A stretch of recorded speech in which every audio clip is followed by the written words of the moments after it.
afternoon, everyone. Let me just say that this is my first time here. It's a beautiful place. Beautiful place.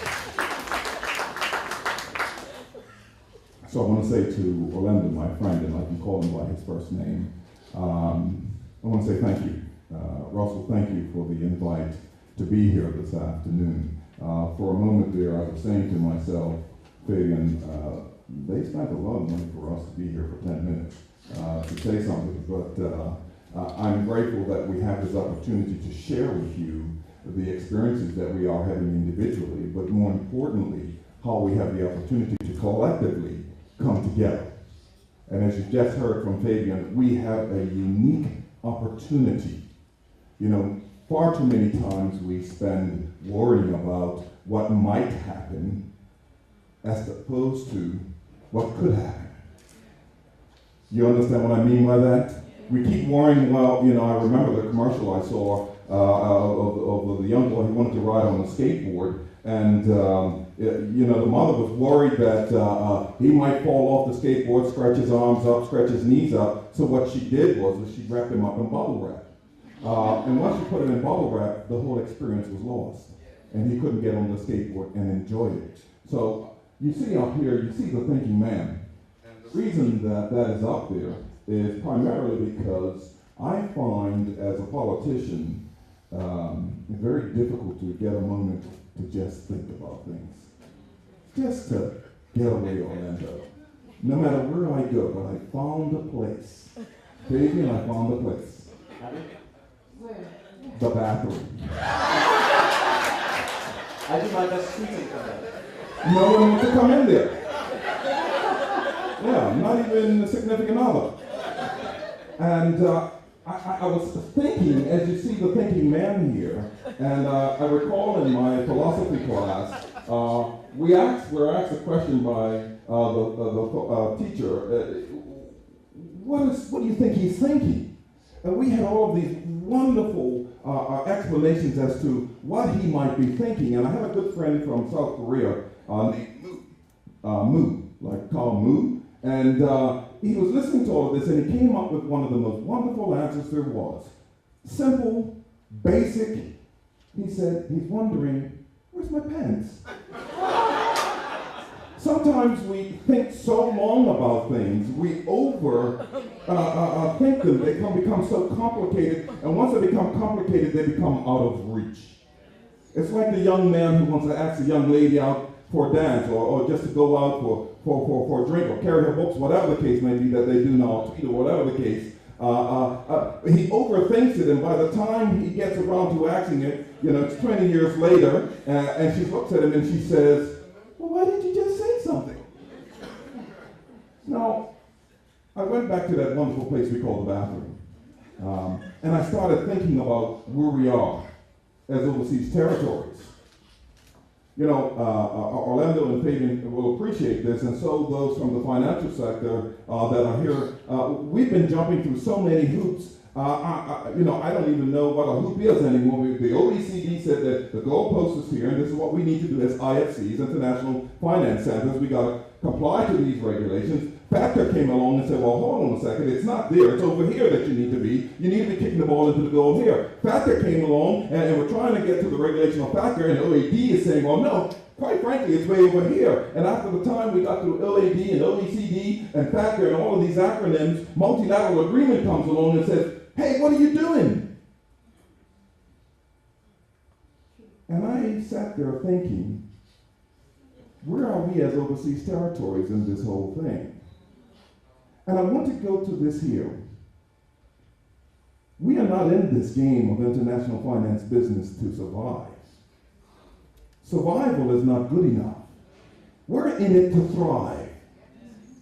But the question is, how willing are you in your individual homes, not government, in your homes to accept change? So you voted for change. The question is, do you want it? Because we're going to have to do some things that may not always make you feel comfortable in order to not survive. We can survive and do some very comfy things for you so you can at least get by. But I don't think anyone in this room wants to just get by. And I can certainly know that your kids in the educational system don't want to survive. They're looking to thrive. Ask them what they want to do. I want to be a millionaire. Because it's about economics for them. And so we are at threat if we allow the big boys to come along and say, boo. My concern is that as overseas territories, when they have said boo, we have cowered behind and said, oh, okay. When we are the leaders in international finance, we should be standing up and saying, oh, hold on a second here. Now, I'm going to pick on the governor. He's sitting down in the front row, and I tend to be a bit blunt sometimes in my exchanges with the governors. But quite frankly, my finance minister and myself have been going away to Europe and talking about the G8 nations and what they're doing and this beneficial ownership and all of these things, and sitting down and saying, well, hold on a second here. We've been leading the way. What are you doing? We've been leading the way. So my question to them is, not question, but proclamation, you go first. Because I can guarantee you, those of you who are in the financial center and know what's going on, if whoever goes first is the first loser. Believe me when I tell you. Because people, I said in a BBC interview just the other day, and I had one of the NGOs, and we've decided that we're going to engage one-on-one with the NGOs and educate them about what it is that we do. The challenge is this here, Orlando, and I can speak to you directly and Fabian. How well do your regular homes understand the market that you're in? Your young people should be talking about the fact that you are the incorporators of the world. If they are not talking about it, how can you do it? Are your young people talking about the fact that we are the online gamers of the world? New industry, successful economy. If our young people don't understand it, that's why they're going into psychology and all of these other things and can't find a place when they come back home because they don't understand the industry that they're in. And so we have got to educate our kids, not when they get to high school, but when they're in nursery school about what it is that we do. I mean, you've got to understand something. What took a lifetime for you to understand and know, these kids are born with it. You give a 3-year-old an iPad, and he or she will show you how to use it. You understand what I'm saying? So taking it to the next level really should be our charge. We should be going after excellence. And I'm going to be frank with you. We haven't been. We have allowed ourselves to accept second and third place. No, Fabian and I get going at each other, we both like to come first. So, whenever we get together, he's always doing something. Like yesterday, he left on the boat without me. Just so he could see Orlando first. Now, if you don't have, that's what your leader should be about. Now, I must admit, Orlando came in, got into his office, and he showed us this wonderful view of the water, and I was jealous. So I got to go back and change my office. There has to be a drive that you have as a people to want to do better.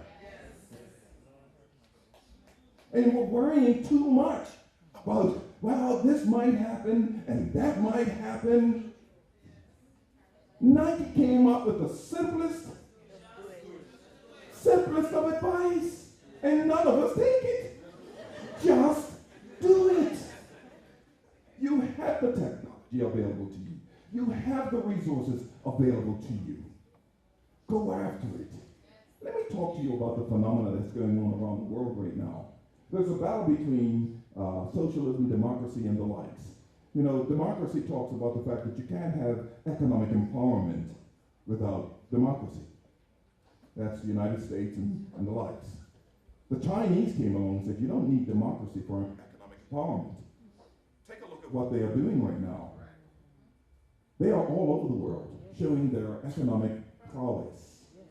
The Asian nations, the Eastern nations, are showing their economic prowess without democracy. And so there is a battle going on. But the one beautiful thing that you already heard during lunchtime, we have something very significant available to us that the rest of the world doesn't have. And that is, we know how to build relationships. We know how to build relationships. And I want to give you a quick example of Bermuda and how you build relationships. You know, back during the Boston Tea Party issues and the likes, Bermuda was stockpiling gunpowder for the Brits. And we had this huge storehouse of gunpowder. And we were already trading with the U.S. You know, we were sending agricultural things over there because they were trying to establish themselves. And the George Washington wrote a letter to the governor of Bermuda, and he said, listen, you know, we got this relationship here, and we've been buying from you. You got this gunpowder stored up there. This is true. You think you could give us some of that gunpowder? Because the Brits are coming. Yeah, this is true.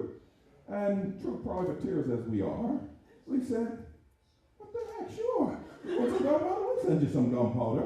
And so we sent them some gunpowder to neutralize the situation. And to this day, Bermuda and Canada are the only two places that don't need a visa to go to the United States. Relationships. Relationships. The other important thing from that was, not only do we not need visas, but with Europe, we can now travel throughout Europe. Our kids can go there and work freely, go to schools freely. We know how to work a relationship. Now the question is, what are you going to do about it? And when it comes to international finance, and us not just surviving but thriving, I'm glad to be leading with Orlando. Sorry, Orlando here and Pavia. You caught back on that food there, didn't you? What were you saying there? I'm glad to lead it because we have a camaraderie that is saying to the rest of the world, I'm not going to accept that. We want to thrive and not just survive. And so we have the ability, because as you've already heard, the Eastern nations are about relationships. See, we've been working in North America, we've been working with Europe, but it is the Eastern nations who are emerging.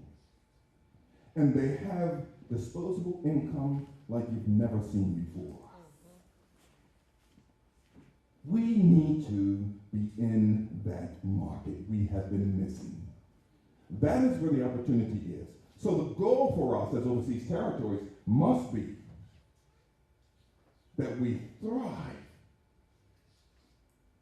in our core businesses. Where are there opportunities? We've already identified where those opportunities are. Now all you have to do is just do it. Can I have the next slide? No,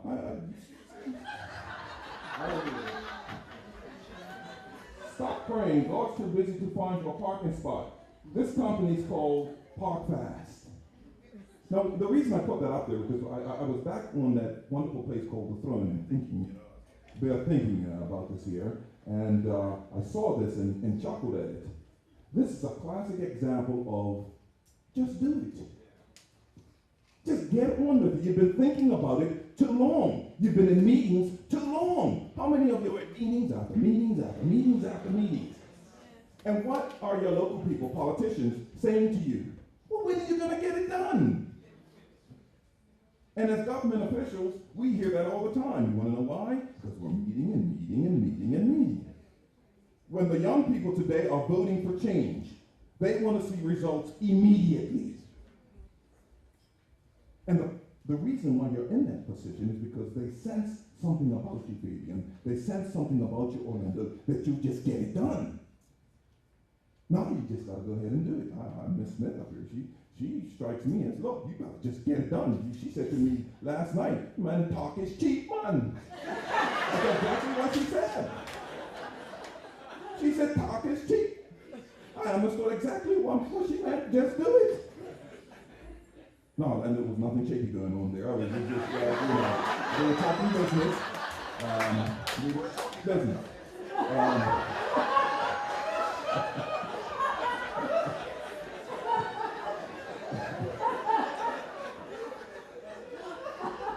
And so I'm making jest of this, but I hope that you're getting the message here. This was a company who thought about it, but didn't just think about it. They went even further and said, well, look, you know how many of us, when we're looking for a parking spot, they know. They did their homework. I'm like, Lord, please let me know a parking spot. It reminds me of my mother. She keeps saying, Sonny, I'm going to buy a lottery ticket. We don't have a lottery in Bermuda, but she's going to buy one anyhow. She keeps saying, and when I win that $1 million, I'm going to give you $1 million. And she kept saying this and saying this and saying this. And I said to her, well, when are you going to buy a lottery ticket? This is true. When are you going to buy the lottery ticket? You're not going to win unless you do something. And your young people, quite frankly, are asking you to do something. And if you listen very clearly, you'll hear the pathway to take. Now, I'm going to remind all of you now, I want all of you to know this here, that when your government decides to make some decisions that you're not quite clear on, Orlando and I and Fabian know that money follows the path of least resistance. So, that's why that we're in the position that we're in today, okay, as financial centers. But what we have allowed to happen to us is local politics has gotten in the way of our prowess as international masters of what it is that we do. And it goes down to the fact we need to educate our young people about what it is that we are doing. We have got the same problem in Bermuda. And they're going away and being teachers, and for God's sake, too many lawyers. Okay, and I'm going to end with this here because we want to ask a lot of questions. I'm going to end with this here about lawyers especially. I got 5 of them in my cabinet and they drive me crazy. So a 5-minute conversation turns into 2 hours. When I got here, it's my job to understand a little more about BVI because it's my first time. And I noticed, just like us, you drive on the left side of the road, but you drive in left-hand side cars. What is that?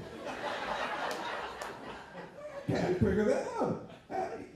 Because quite frankly, I see a legal issue here because if I'm driving on the left-hand side in a left-hand drive car and I go over the line and hit somebody, I'm just going to say to the judge, man, me can't see the line. That's why I drove over the line. I can't see it if I'm on the left-hand side. I just can't see it. So I thought about this here for a while and I said to myself, well, there's got to be a reason. So when I first got off the plane, you know what I noticed? A lot of people walking on the streets, exercising. And so it made sense to me now why the steering wheel's on the left-hand side. You don't want to knock them down. A very simple solution to this area. I figured out. I was thinking, you know what? And then after I thought about that, I said, you know what? You've been sitting here too long, your legs are getting numb. It's time to get up and do something else. So with that in mind, with the economy of the world and the way that it is fluctuating, there is a battle going on. The Indians believe in soft power, that is transforming of the heart. And so their approach really is to get into your home. They bring their doctors to your shores and the likes. The Chinese believe in economic power by putting it into your pocket instead of going into Africa and the likes and building massive roads to allow commerce to happen. And the United States, quite frankly, sorry to the Americans that are here, are still trying to figure out where do we fit in this whole thing. Really and truly. They will emerge. Believe me, I believe that the Americans will continue to lead. There was a time where their GDP amassed more than all the rest of the world's GDP put together. So they know how to do it. But they are suffering also from the fact that just do it. That's what they're suffering from. And so with that in mind, I'll close with the fact that we won't be roadkill because we want to thrive, and that's all.